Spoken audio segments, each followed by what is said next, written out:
Om Sri Aurobindo Mira, open my mind, my heart, my life to your light, your love, your power. In all things may I see the divine. Om Sri Aurobindo Mira is my refuge. Bande Matram. The topic of this evening's discussion will be on Sadhana is the practice of yoga. Beautiful topic, very minutely observed. One interestingly developed sentence, or rather the part of the sentence as developed by Sri Aurobindo in his question answer series. So we'll try to read out this message again. That is our topic. Sadhana is the practice of yoga. So on this topic, considering and concentrating on Sri Aurobindo's philosophy and his writings, we'll try to proceed a little bit in our almost quarter an hour discussion in brief.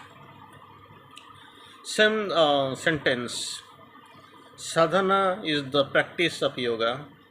Sri Aurobindo again quotes, Tapasya is the concentration of the will to get the result of sadhana. Initially, Sri Aurobindo quotes sadhana is the practice of yoga, then tapasya is the concentration of the will to get the result of sadhana and to conquer the lower nature. That is the basic definition of tapasya. Then again, Sri Aurobindo quotes aradhana is worship. Aradhana, sometimes we can quote it as adoration. Aradhana is worship of the divine, love, love and surrender aspiration to the divine, calling the name prayer, that is the process of sadhana. Now, aradhana is the worship of the divine, love, surrender, aspiration to the divine, calling the name prayer. Dhyana, again the meditation, what we know, what we usually know, name it dhyana. Dhyana is the inner concentration of the consciousness, meditation, going inside the samadhi. Dhyana again, dhyana is inner concentration of the consciousness, meditation, going inside the samadhi. Then again, Sri Aurobindo tries to reconcile, have a reconciliation. Dhyana, tapasya, aradhana are all parts of the sadhana. Already he has tried to explain one by one and finally concludes, summarizes, taking the gist. Dhyana, tapasya, and aradhana are all parts of the sadhana. Again, we'll try to understand in brief to Sri Aurobindo and his teachings. He has to learn to consecrate his work. Maximum importance it is given on work. As on the Gita Yoga, we have seen Sri Krishna saying to work on to concentrate more upon just work. So he has to learn to consecrate his work and feel the mother's power working through it. That initial is consecration, that must be that is his entire work to the divine, and of course it is to mother, and feel the mother's power working through it. A purely sedentary subjective realization is only the half realization. Whatever we feel realizations, here in the quotes it as a half realization, I will quote it. A purely sedentary subjective realization. Purely sedentary subjective realization is only a half realization. Again, we'll go very interestingly. The divine has promised himself to me if to cleave to him always, that I will never cease to do whatever may come. So it is the divine promise, the promise as promised by the divine. Again, I'll quote the very oft quoted dialogue one message. The divine has promised himself to me if I cleave to him always. If I cleave to him always, that will never cease to do whatever may come. So again, we'll see get very beautiful lines. Couple of lines we'll see. If one does not succeed or has not yet succeeded in reaching him means it is of course the divine realization of the divine. Section that tries to clarify.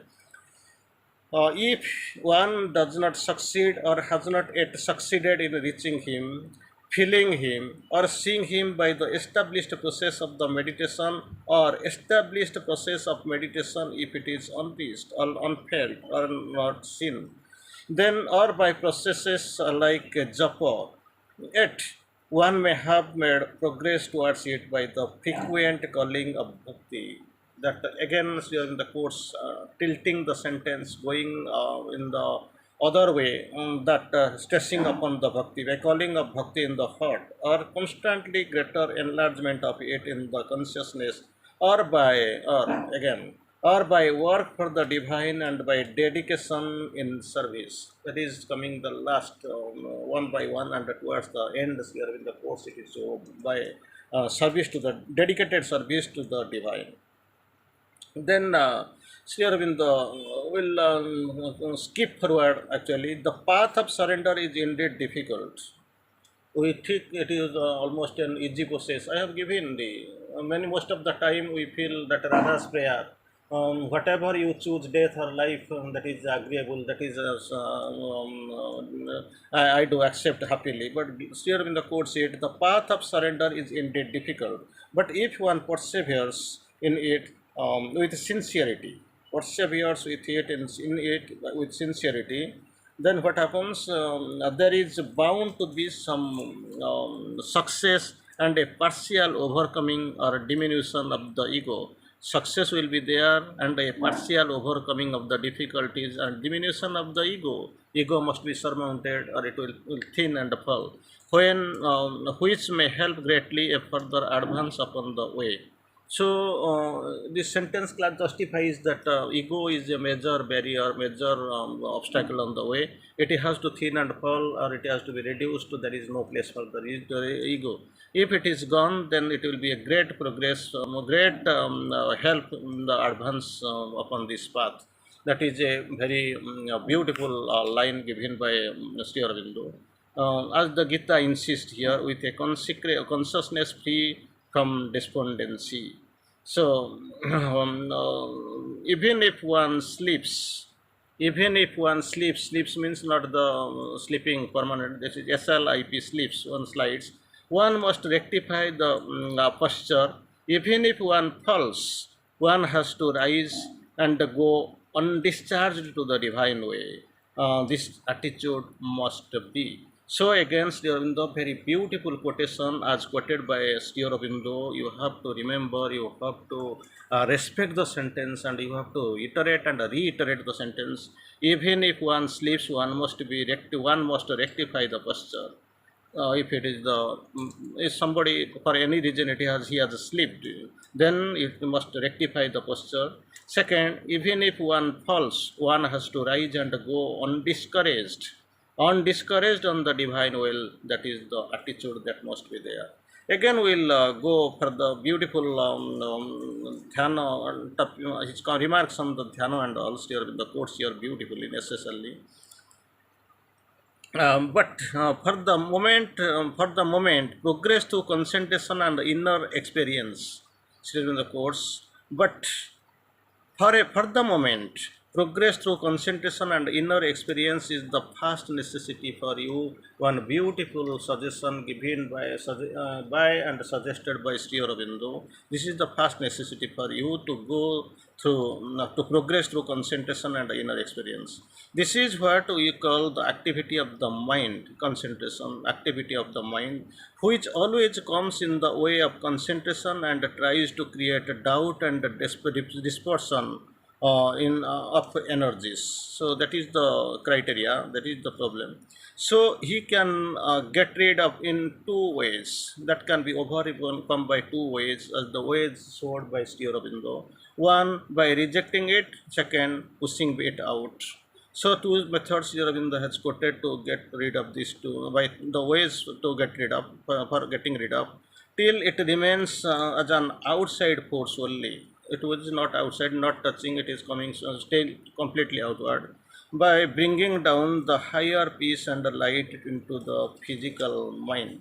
It must be kept outside and bringing down higher peace and the light into the physical mind. So again, we'll see very good things. It is not meditation, thinking in the mind. On my meditation, it is not meditation, thinking with the mind, but a concentration or a turning of the consciousness that is important. So here in this line, of course, here differentiates the meditation from concentration.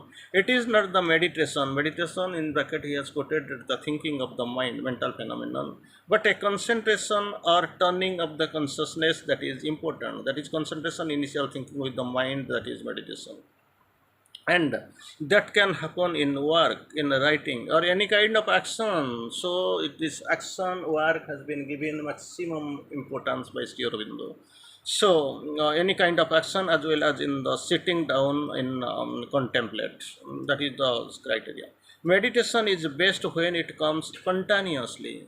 So most of the time we are pushing, we are stressing upon the mind, and we are just trying to do it in a mechanical manner. Spontaneous is best when it comes spontaneously, but there should be full concentration in the work. So already Sri Aurobindo has differentiated the process of meditation from the process of concentration, the mind, and the entire use of and turning of consciousness towards the divine. So, full concentration in the work, if it is to take place in the process of meditation. Then Sri Aurobindo very tries to clarify it, differentiates the old method and this method. As far as the Puratan Manus, the old man about the Sri Aurobindo tries to explain in the laying stress upon that. I don't see the workers have their external being less changed than the others.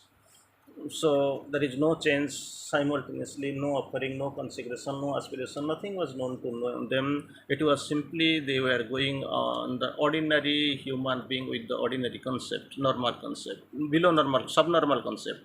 There is some who are who are where they were normal process, no further progress or at a, furtherance, or only a little progressive, very much limited. Progress was very much limited, a little or nothing.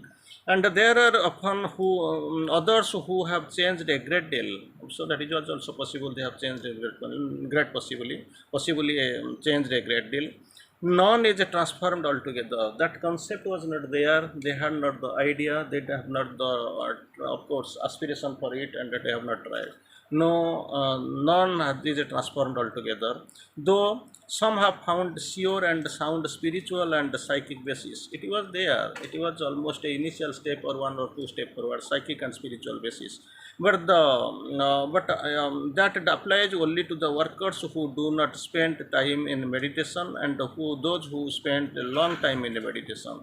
That was the process almost being practiced by the most of the people. So Sri Aurobindo tries to explain very minutely, very clearly. Each sadhaka must be left to himself and the mother to find his right way to need, which need not be what is in his neighbor. So not it is not nothing like to compare, but thing is that mother has to decide everything. He has to live on her. As for that, the enormous development of the egoism, that is the struggle, that is the barrier here.